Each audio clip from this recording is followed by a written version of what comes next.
Right. Good afternoon, everyone. Welcome to our session today, Unleashing the Power of Music Across Subject Areas. So I see we're getting all kinds of people introducing themselves. Welcome, welcome, all of you. It's great to have you here today. My name is Philippa Rappaport. I'm the lead for education and engagement at the Smithsonian Office of Educational Technology, and I'm joined today by Jen Mellizo, who is an education specialist, and Logan Clark, who is a special projects and content manager at the Smithsonian Center for Folklife and Cultural Heritage. That's a part of Smithsonian Folkways. At Smithsonian Folkways Recordings, which is a part of the Center for Folklife and Cultural Heritage. And behind the scenes today, we have Rhett Ransom from the Office of Educational Technology, providing IT support, and Linda Frost, who's providing our captions today. Thank you all, and thank you everyone for being here. In our session today, Logan and Jen will talk about Music Pathways. That's an innovative new teaching tool that illuminates lesser-known corners of music history using the sounds and resources available in the label's iconic catalog. Together today, we'll explore the newest music pathway, Listen What I Gotta Say, Women in the Blues, and learn how to customize these resources to meet academic standards. And whether you teach music, social studies, language arts, or anything in between, you'll leave with resources and practical strategies that will help you unleash the power of music in your own classroom. I've been to some of their trainings, and I have to say they have transformed classrooms into somehow musical bands where everyone is taking part in participating to play a song with regardless of their musical ability or experience. And it's really a wonderful experience. So I'm so pleased that they're here presenting today. So just a few logistics before we dive in. If you need to use captions, just click on the Show Captions button on your menu bar. This is an interactive session, so we'd love to have your participation as you're already doing in the chat. Feel free to add your comments. You can also use the Q&A if you prefer, and we'll try to field everything. If not, to your chat immediately, to your questions immediately, we'll for sure get to them by the end. We are keeping track and want to be sure to interact with you as much as possible.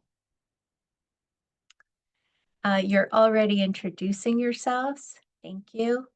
This show today is part of an ongoing series that we have to support the Smithsonian Learning Lab, which is an online platform where you can find digitized content from across the Smithsonian's 21 museums and research centers and the National Zoo. And you can find out more about the lab if you scroll down to the bottom of any page on the lab. You can find our help center, and that's where you can find out more information about how to get started using the lab. If you were to click on this top part here that says webinars and events, that would take you to our webinars and events page, and that's where today's session, the archive of today's session, will be showcased. And I should have it up there probably by the end of Wednesday. We like to get them up within about 72 hours. Okay. Our program moving forward, we'll take a break for summer like we usually do, and then we'll be back in the fall, and we're going to have a whole series of programming around the 250th anniversary of the US. So check back to our Learning Lab, even the homepage. We'll have more information there as we get our programming set. Reminder, this session is being recorded. And for those of you who've been here before, we like to start out with a question. And so today's question is, how do you use music in your classroom? And I will turn it over to Jen while you're putting your thoughts in the chat. Great. Thank you so much, Philippa. I'm going to watch the chat here because I'm really excited to hear some ideas about how people are already using music in their classrooms.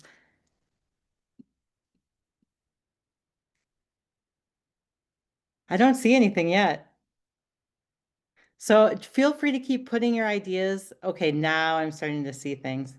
Awesome. So we've got engaging students and helping them use their creative voice, movement, comparing and contrasting. Wow, lots of ideas. Always music to bring history and culture alive, setting the mood, deepen students' interest. Amazing. We can go on to the next slide, I think. These are great ideas. Foreign language, playing classical music daily. Awesome. So the ways that K through 12 teachers generally use music, and I would say the arts in general, falls into three different categories, and those are shown here on this slide. So the arts as curriculum. So this is kind of what we think of as arts programs in schools, visual arts classes, music programs, when there is a teacher that is specifically trained to teach music or art. The second way is arts enhanced, and this is when arts or music is used to support learning in another area. So as a practicing music teacher myself, the thing that comes to my mind when I think of the arts enhanced curriculum is when I used to teach the song 50 Nifty United States to, to help the students learn all the states in alphabetical order. So that's an example of arts enhanced curriculum. And an arts integrated curriculum is different. It's a strategy that encourages students to construct and demonstrate understanding through art, and it aligns different academic standards within a single lesson. So if you're thinking about, okay, so how is an arts integrated approach different than other ways that you might use music in a classroom? Some ways that I think about it are it's more than just an activity that you're doing. And the music is not placed in a subservient role, but it's actually of equal importance.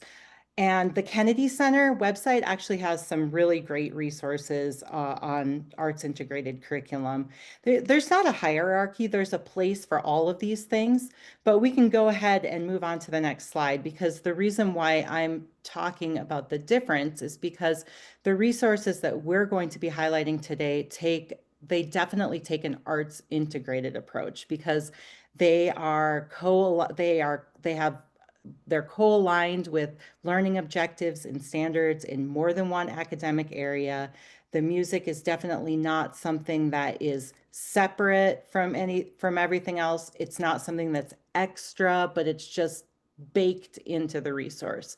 So the idea is that relevant cultural and historical information enhances music learning, and then the carefully selected music examples enhance knowledge acquisition and skill building in other areas. This approach in research literature, it's been shown to increase teacher efficacy and confidence, maximize instructional time, stimulate student engagement and curiosity and motivation, and to deepen student understanding. So although I won't go over everything on the slide, these are some ways that music is integrated into these resources. So just to name a couple of examples, there are places where students are analyzing song lyrics, or they are performing music that is historically significant in some way, possibly even using liner notes from an album as a primary source in research, or even creating or performing their own musical works. So let's head on to the next slide, which is going to give just an overview of what this session is going to be. So first, we're going to have just a short presentation on the history. How did these resources come to be, and what are they? How do you use them? Then there's going to be some active participation. I'm excited about this. We're going to explore one of the lessons so you can get a sense for how this resource works, and then we will have some time left at the end for questions and answers. So I'm going to go ahead now, and we can head on to the next slide, and I'm going to turn it over to my colleague, Logan Clark, who is going to talk just a little bit about Smithsonian Folkways recordings and our history of education. I think we might need to go back one more slide. There we go. Great. Thanks so much, Jen, and thanks, Philippa, for driving here. So when I tell people that the Smithsonian Institution has a record label, 95% of people, 97% of people are surprised. And I'm just going to tell you a little bit about the history of how that record label and collection came to the Smithsonian. So you can see at the top the original business card for Folkways Records and Service Corps. It was founded in 1948 by Mo Ash and Marion Disler. And it started as a record label in New York. You can see the address here is from Montreal. They did later move to Montreal, but it started in New York. And Mo Ash and Marion Disler, their original premise was to record and document the entire world of sound. So some people have called it an encyclopedia of the world's sounds. So not only music and spoken word, but also sounds of insects, sounds of a junkyard, all sorts of fun things that we'll get into. And from its founding, education has always been a very important pillar of Folkways Records. Ash viewed the audio recordings themselves as valuable tools for learning. And Folkways is also known for including very detailed and well-researched liner notes in all of its records. And that's something that continues to set Folkways and Smithsonian Folkways recordings apart from other record labels. So with these recordings, Ash regularly attended education conferences and would connect with teachers in school libraries.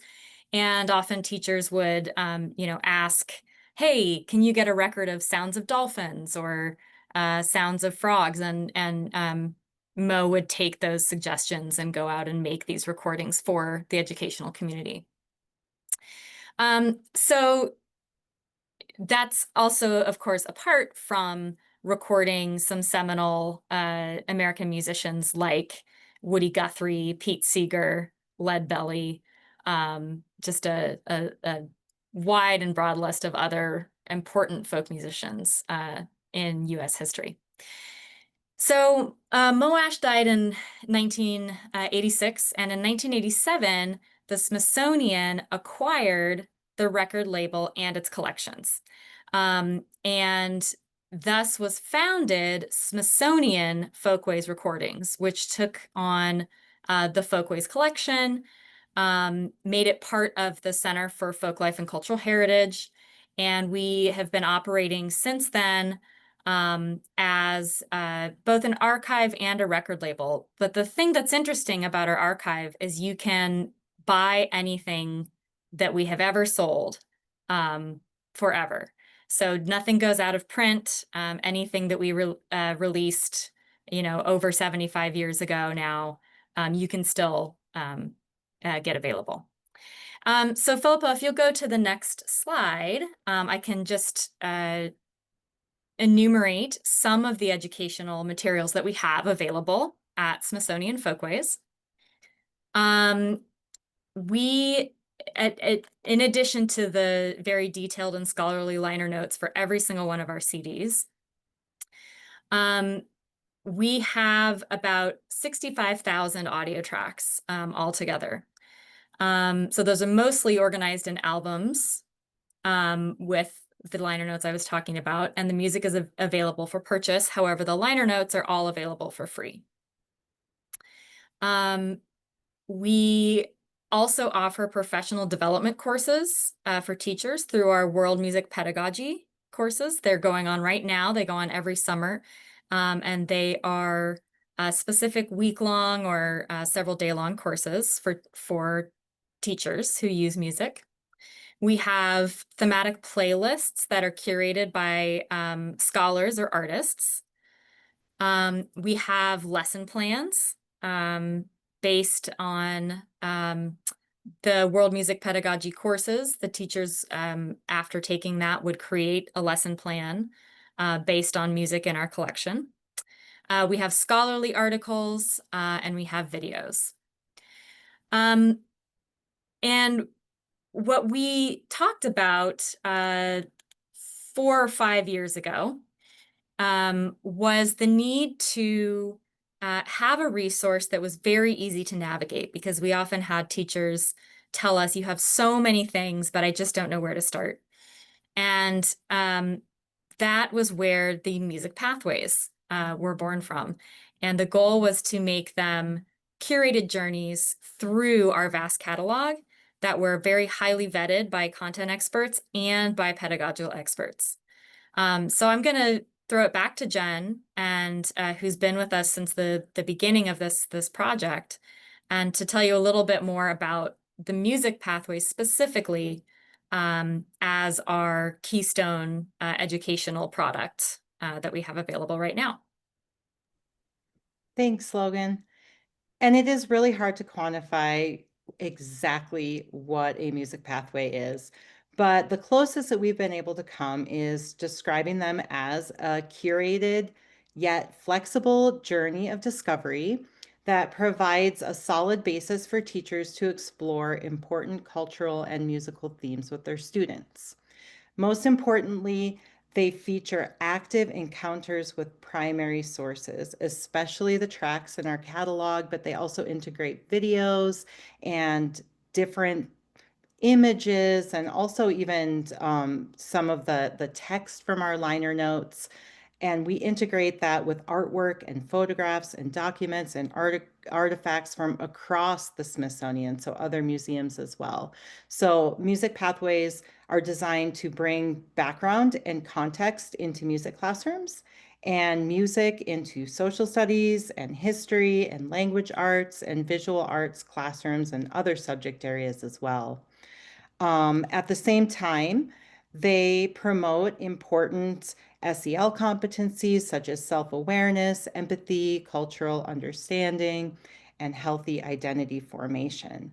We're working on a variety of different music pathways right now, but if we go on to the next slide, you'll be able to see the music pathways that are currently available from our website. So we have 2 fully developed music pathways that are available, and they are Estoy Aquí, music of the Chicano movement, and Cajun and Zydeco music, flavors of Southwest Louisiana.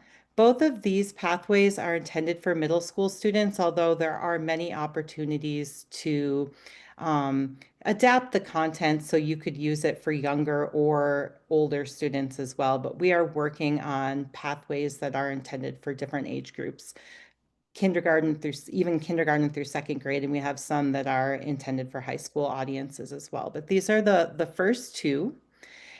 And all of this, I know, is probably pretty abstract at this point, so I'm going to pass it back to Logan now so she can break it down just a little bit more into how you would actually go about using these resources.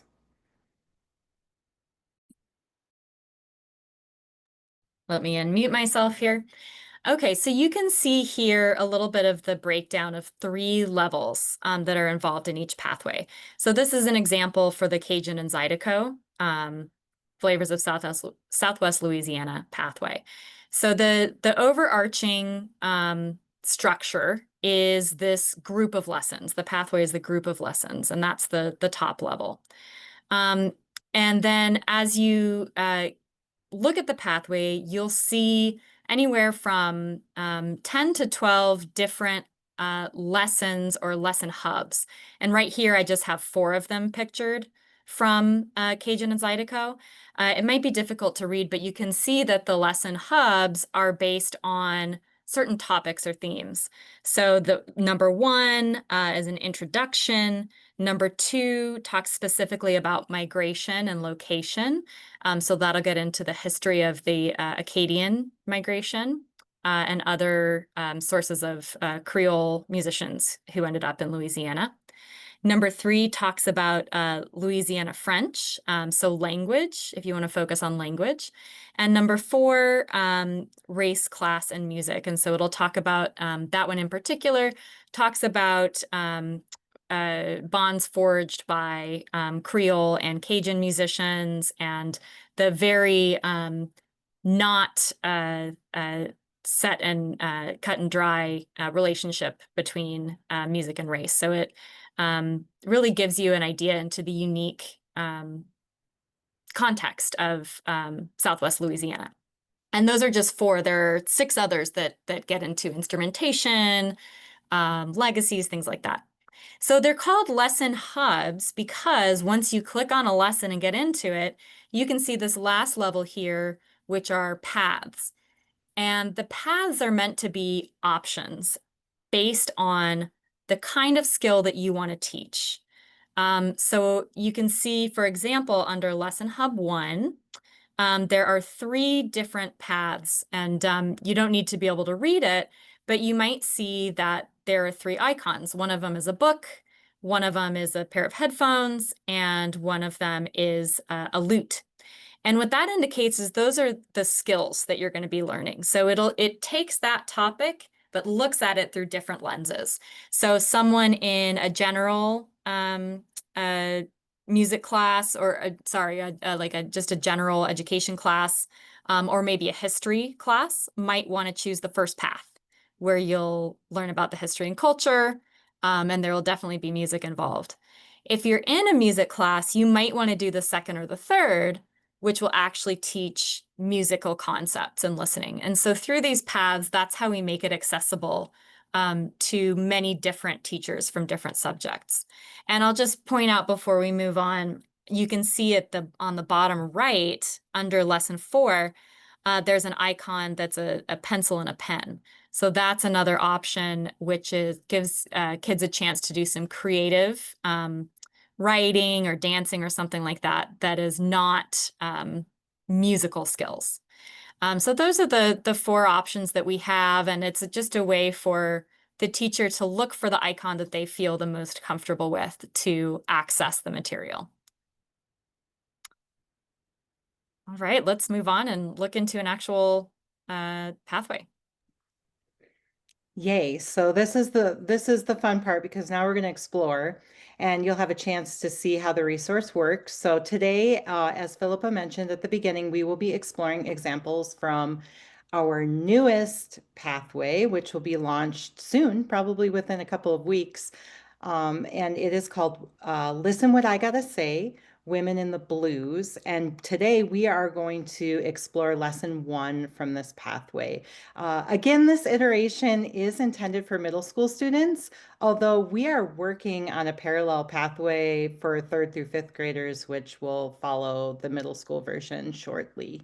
So as we explore, we would like you to think about the parts of this resource that you feel like you might be able to use in your classroom. And you can feel free, if you'd like, to put any ideas that you have in the chat as we move along. So let's go ahead, and we're going to begin on the pathway landing page. So we can, go directly to our website now. There we go. So this is going to be this is, if we could go back 1 level to the actual pathway, I think that this is lesson hub 1 of that pathway. So if you follow the bread, there we go. Awesome. So if we can go up, this is the actual landing page for the whole pathway, Women in the Blues. And what you can see here, well, the first thing you can see is that there is an explanation of the topic. There is an opportunity for you to click to the other version if you'd like to see what the version looks like for 3rd through 5th graders. If we scroll down a little bit, you can see those icons, and then you can see all of the different lesson hubs. So you can decide which of these topics, which of these pieces of blues music you would like to explore. Today, we are going to explore lesson hub 1. So we can hover over that, and then if we click on it, it will take us to the landing page for this lesson. There will always be an overview of the topic, and there are a variety of ways that you can enter in. So if we scroll down a little bit, on the right-hand side, you can see that there is a button where you can launch the slideshow. So the lesson is delivered through an online slideshow, and the main reason for that is so that we can stream the music directly through the slideshow with the click of a button. It just makes it really easy to, when you're in a classroom, it makes it easy to facilitate the lesson. But there is also a PDF document that goes along with it that you can print out. There's a button on the sidebar where you could click on that. That also has academic standards, lots of additional resources and extra stuff in the PDF. There is also a student version of the slideshow. So the slideshow that you're going to see today is the teacher version, and it has a lot of things in the sidebar, additional context for the teacher, some directions, some ideas for how you could facilitate different activities. But if your students have their own device, there are times when you might just want them to see the slideshow without all those notes. So there's that version as well. There's also an option just to enter directly into the path that you want to explore. So the first path, what is the blues?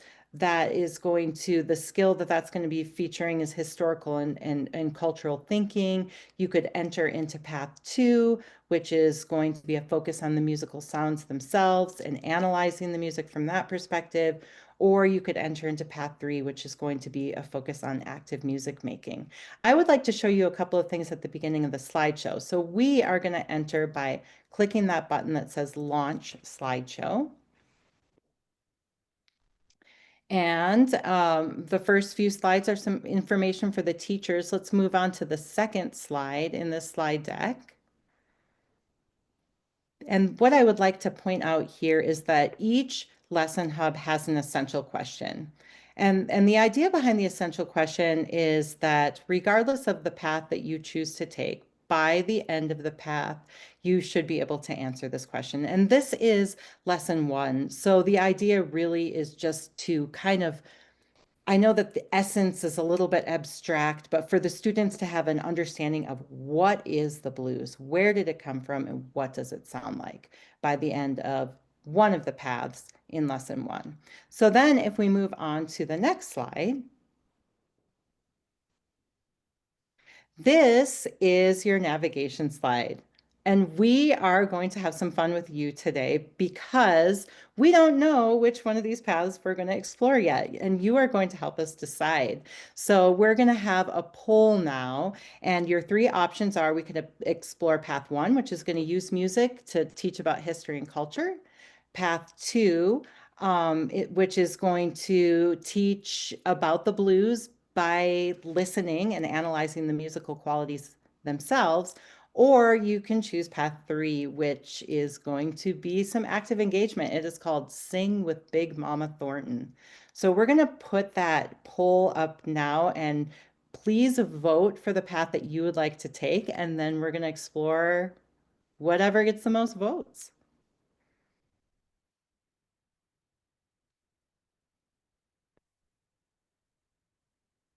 I see some things coming up in the chat, and then if that is totally fine, but there should also be a poll that pops up on your screen now for you to click on which one you would like. And so then we'll just wait a couple seconds here to see what the results are.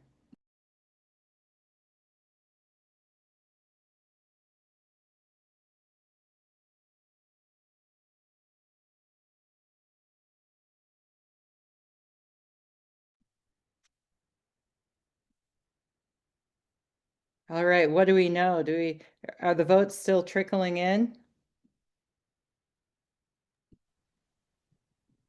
Looks like we have, so I'm going to count 3 more for number 2. So we have 15 for number 1, 17 for number 2, and 8 for number 3.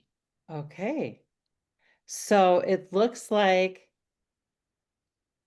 we just got And another one. another one for number 2. So it looks like number 2. So we are going to explore path number 2, which is called The Blues Isn't Always Blue.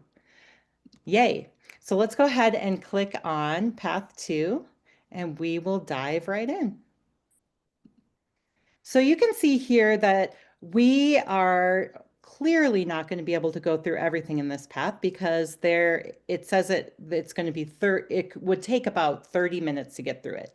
The plus sign means that there's some additional like extra activities that you could do that would make it a little bit longer.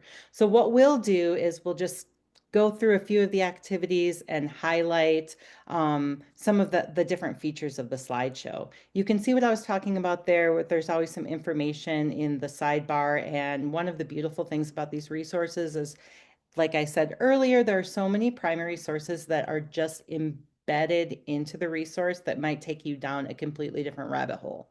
So you can see here that we're featuring Elizabeth Cotten, and this is a portrait of Elizabeth Cotten from the National Portrait Gallery. And so there's all these opportunities to explore other related resources from around the Smithsonian through these slideshows. So let's move on.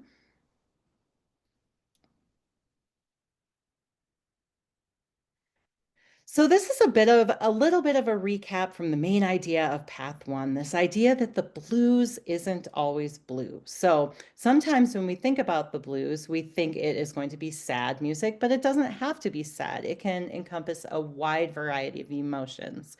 So in this path, the main activity is going to be to discover that diversity by listening to 2 blues songs by 2 different blues women, and they both convey emotions and feelings besides sadness. And so as this path goes on and as you listen to these sounds, by the end, hopefully you will have a better idea of just how diverse the blues sound can be.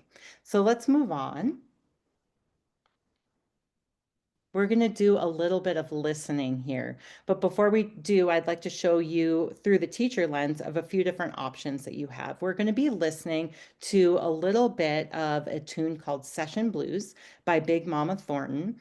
If you have time to do this with your students, and if you'd like to do it with your students, just depending on what type of a classroom you're teaching in, there is a worksheet that goes along with this activity. So let's actually see what happens here if we click on review the compare and contrast worksheet here. If we click on that button, it will take you to a different slide where you can see what that worksheet is going to look like. And if you'd like to, you can play the tune directly from this slide as well, if you would like for the students to be able to see the different prompts and the different things that they're listening for. You can also click on that button, and if you do click on the orange button, you would be able to access immediately a printable version of the worksheet if you would like to print it off. Let's go ahead and click the up arrow. And this is another option because you do want the students to be listening also for lyrical meaning. So if you would like to, you can play the track and have students follow along with the lyrics as they're listening. We are going to go back, I think, one more, so the up arrow one more time. And we're going to listen from this main slide. And what you're going to do right now is you're going to put yourself put your student hat on, and you're going to be thinking about what you hear in terms of music elements and expressive qualities. So anything that you notice that is related to time or rhythm or form or melody or harmony or any instruments you hear, whatever pops into your mind, you're going to make note of that. Obviously, you're not going to be writing it on a worksheet. If you'd like to put some ideas into the chat, that would be great. So let's go ahead and listen to a bit of Big Mama Thornton's Session Blues. All right.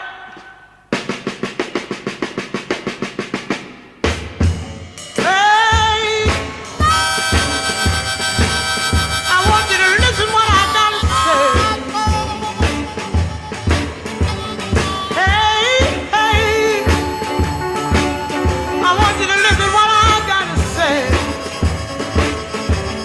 I got everybody I need here right here today.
I know, and it's so hard to stop. I want to listen to the whole thing too, but you can go back later and listen to the whole thing. Um, I love some of these comments that are coming up in the chat. Joy, and it's hard not to move, and there's no reason why you can't move. You absolutely should. Powerful voice, blues chords, folk blues. Someone mentioned the harmonica. Lots of great things here.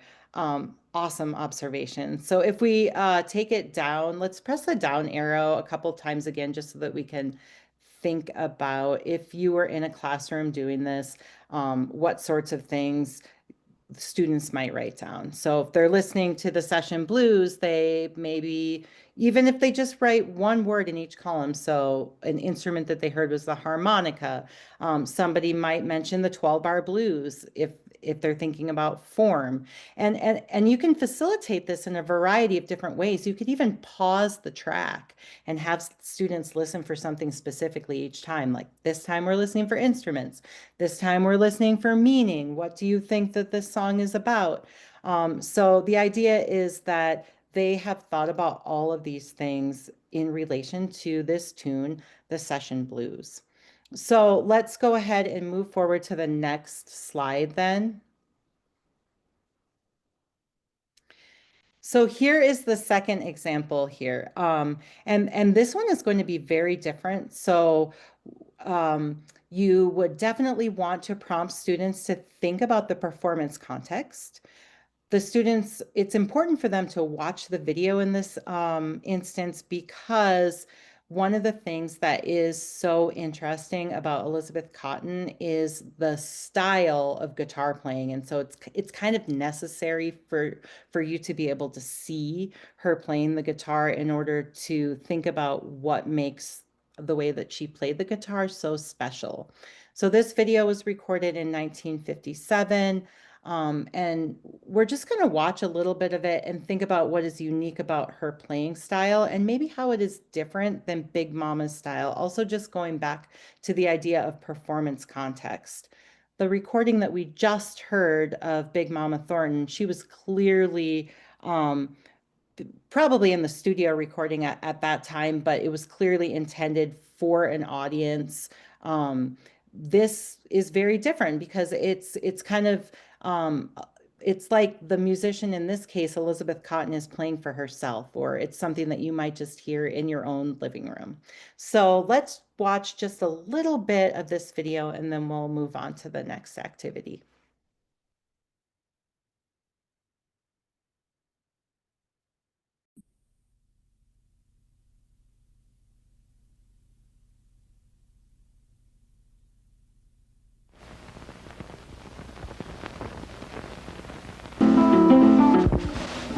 Let me know when you're ready.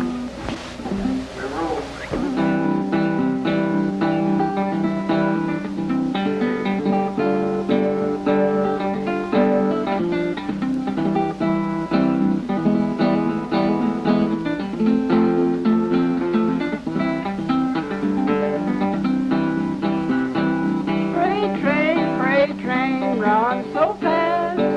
Freight train, run so fast. Please don't tell what train I'm on. They won't know what route I'm on.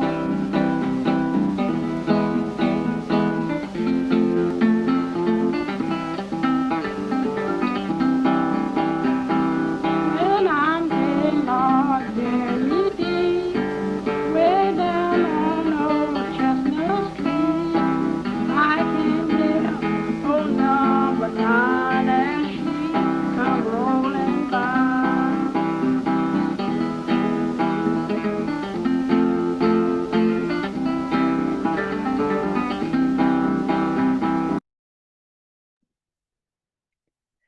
Okay, so I saw a couple of comments. It's more simple. It's more like country music. These are really, really great comments. So we're going to move kind of quickly through what would happen next in this path. So if we go on to the next slide, there's a little bit about the artist and what was so unique about her playing style. So You may have noticed that it looked like she was playing the guitar upside down because she was left-handed and she didn't restring it. And she had just this iconic finger picking style that so many musicians have copied after her. So then moving on, there are some extension articles that you could read an article if you wanted. There's another resource from the Smithsonian if you'd like to learn more about Elizabeth Cotten. And then let's just advance through the next couple of slides. You could listen again for the lyrics, and then you'll have an opportunity to do something similar to what you did with the session blues and fill out that next column. And then let's go ahead and move on. And then there would be time to compare and contrast and really prompt students to think about some of the similarities and differences. There is even a completed worksheet that will give you some ideas about things that you might expect in terms of what students might notice about the different musical sounds. So then moving on again. And then if we continue to hit the arrow here, you can learn about the different similarities and differences. There's additional information if you'd like to explore further. And then since this is lesson 1, these are aspects of the blues that will be covered more deeply in other lessons. And so let's go ahead and move on to the next slide. There's a learning checkpoint, so you can really wrap it up and think about what you've learned. And then if you click one more, at the end of each path, there's a navigational slide. And then you can decide what to do next. You get to create your own path. So maybe you want to move on and sing with Big Mama Thornton. Maybe you want to go back to the homepage and choose a different lesson hub to explore. Perhaps you want to do another path that is highlighting musical listening skills. Or we always provide a curated option for something that is related to what you just did, but in a different music pathway altogether. So there's an option to jump to a path all about Zydeco music in our Cajun and Zydeco pathway. So that is just sort of a little preview about that gives you an idea of how these resources work. So I think we can skip back now to our main slideshow.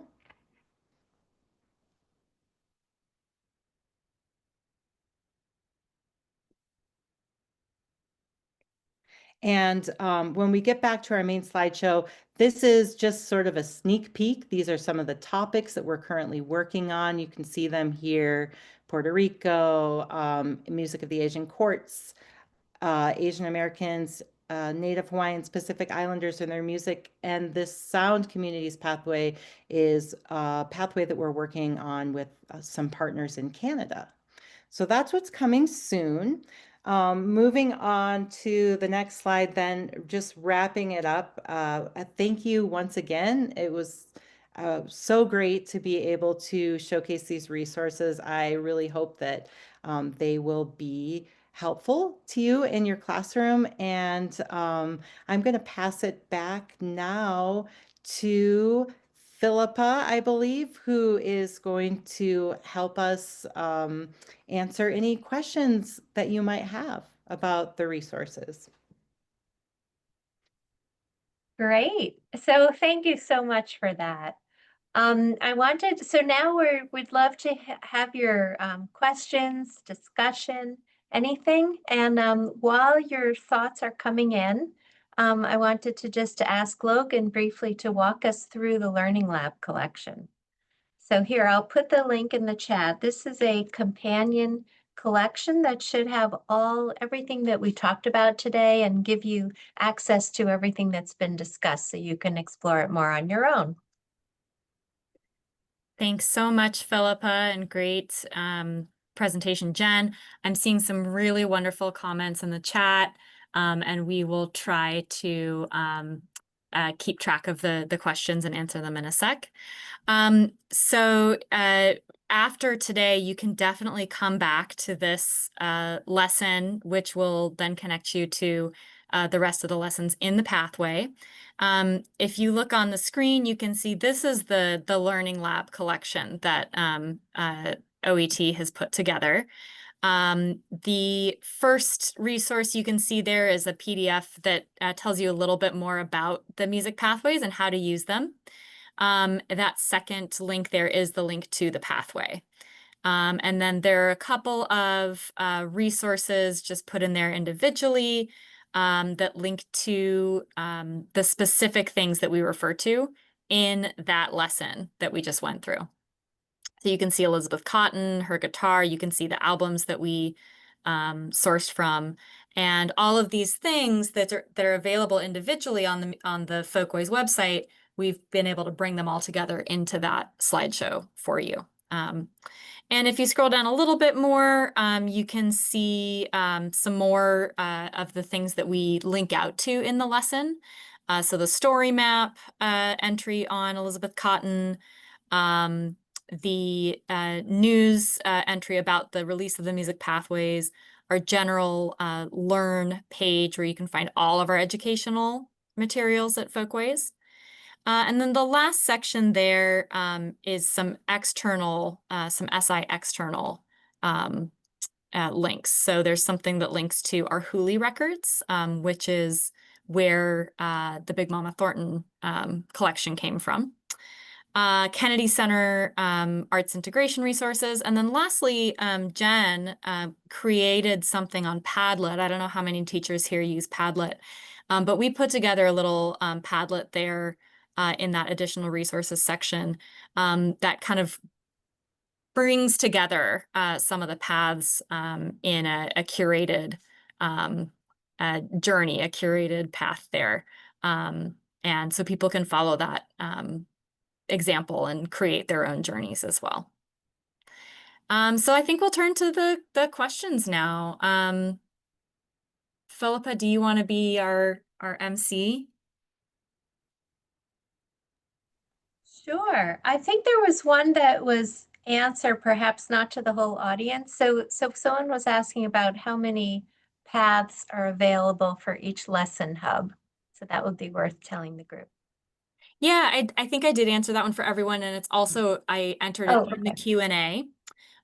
So each lesson hub, you can choose from 3 different paths or lenses.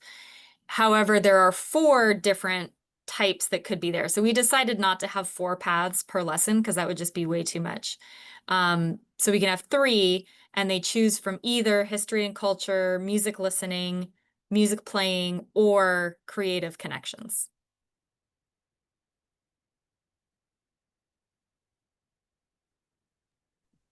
Yeah, Right? I'll elaborate on that just a tiny bit. So as you can see, it's a lot of content. So if we have the pathway and then we have, let's say we have 12 lesson hubs, which is usually we have between 10 or 12, and then there's 3 paths in each one of those lesson hubs. There's a lot of content that you could do if you wanted to.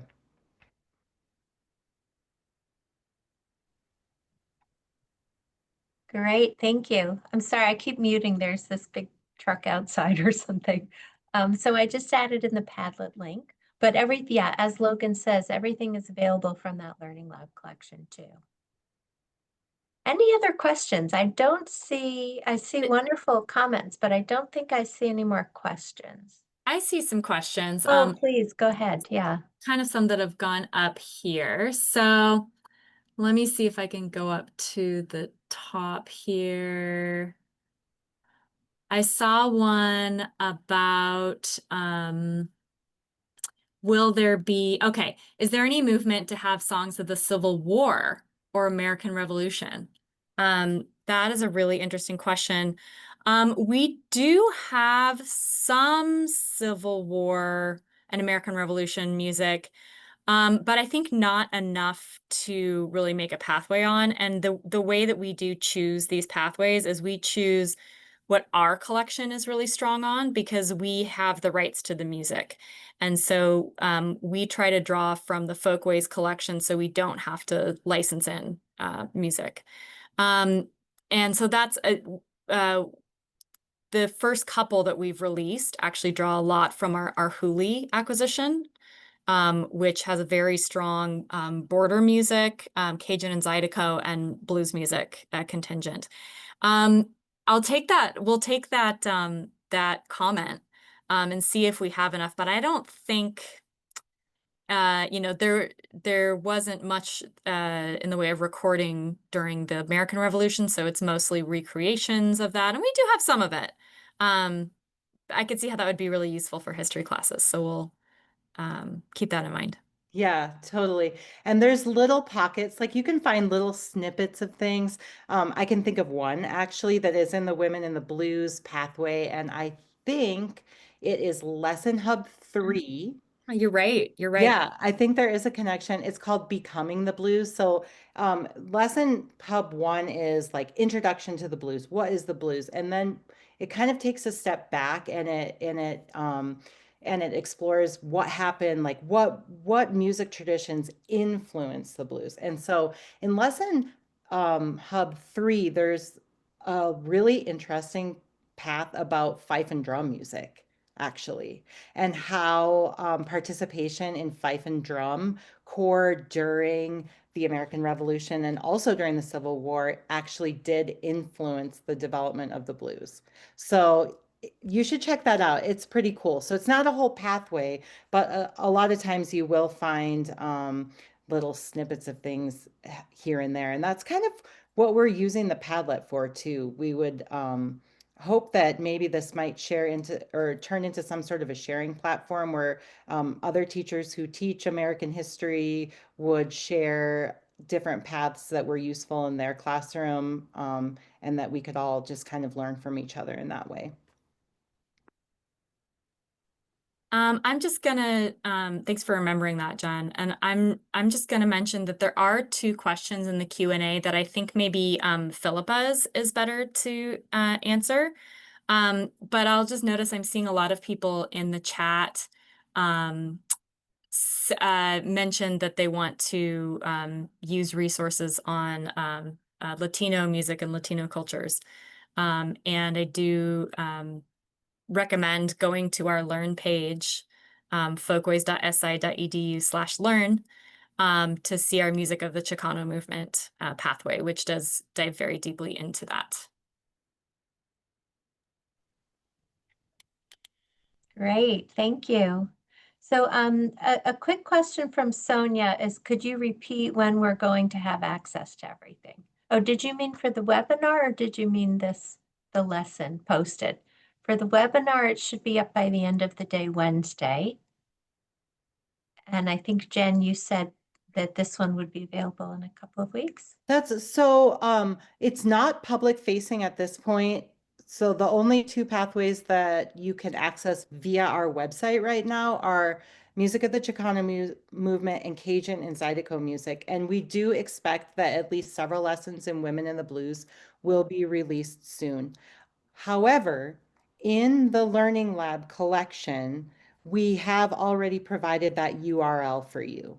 So if you go into the Learning Lab collection and there is a tile that will take you to the lessons in Women in the Blues, even though you can't access them from our website yet. So you still can access them, but you'll need to go through the Learning Lab collection until we officially release them from our website. Great, and I just put that link again in the chat for the collection. And then Jeff had a question about searching tips for the lab. So Jeff, one thing I would say is when you're searching in the lab, you can always, if you can get to the left of your screen, there's a place where you can refine your search, and that's where you can put in specific terms. You might want to try terms in singular or plural, and you can continually refine that. But please feel free to reach out to learninglab@si.edu, and we can help you further with that. Okay, I'll put that I'll put that address in the chat too. Thank you for that question. Anything else? Here's a question. Does Chicano music also include South American music? From Nina. I'll give a short answer to that, and then Jen can tag on. So yes, As you'll learn through our pathway, the definition of Chicano and how that has kind of become Latino in some cases is very fluid. And actually, one of the major figures who is featured in our pathway is Suni Paz, who is Argentinian and who is a major part of the Chicano movement and proponent of songs. So even though its origins do come from Mexican American identity, we talk about how it has grown to incorporate a lot of different contributions to that movement. So yes, it is included, but I wouldn't say it's an exhaustive exploration of the musics from South America in particular. Yeah, I was going to just say exactly what you said, Logan. You'll also find some connections in the music of Puerto Rico pathway. There are some connections to some different South American styles in that pathway as well. We're working on it. All the content is created, but it's going to be a little bit before we get that one off the ground, I think. But you can look for some more South American connections when that one is released. And I don't Right? know when you want to cut us off, Philippa, but I do see another one. Yeah, go for it. We'll do the last one. And I'm looking Okay. for the link. I'm just adding the link for the lesson again. I'll Oh, put that great. in the chat. Okay, so are we working on a curated path for American Native American music? Yes. We've been working on that one since the beginning. And for various reasons, we haven't been able to make it come to fruition, mostly funding, because we do want to make sure, I think that our first couple pathways have been a little bit of scrappiness and elbow grease. And we definitely want to make sure that we pay Indigenous contributors fairly. And so we have been looking for funding, adequate funding for that, and haven't been able to find one. So if anyone has some funders to send our way, please do. And then also that project is tied to our shared stewardship and ethical returns project. So creating a lesson with a Native American group, we want to make sure that we are considering whether we even have the permission. We want to get re-consent for the stuff that we do have in our catalog. And we'd like to work with the Indigenous communities to create those materials. So all of those things make that one very important, but it's been something that is a little bit of a heavier lift. But it's very much been in the works. However, Jen, I don't know if you want to mention the Sound Communities pathway. Yeah, we have a really exciting project happening right now. We're working on a lesson hub in our Sound Communities pathway with some musicians in the Mi'kmaq Nation. We recently re-released an album called Sons of Member 2, and so we are working very closely with musicians and cultural knowledge holders in that group to co-write a lesson, and it's been a wonderful experience, and we're hoping that might be a model for how we can move forward writing these lessons with communities and not about communities. So it's slow going, but we're definitely, I think, making some steps in the right direction. Excellent. I think we've come to the end of our questions. Do you see any others in there? I haven't. Okay. So I'd really just like to thank Logan and Jen for this really wonderful presentation today and for these resources. They're just amazing. I almost said this at the beginning, but every time we play music, I notice both of them start dancing in their seats. And now this time I realize, yeah, you just can't sit still when you're listening to this wonderful music. So anyway, thank you for being here. Thank you for the great work that you're doing. Thank you for our wonderful guests today. And we'll see you in the fall. Take care, everyone. Thank you all.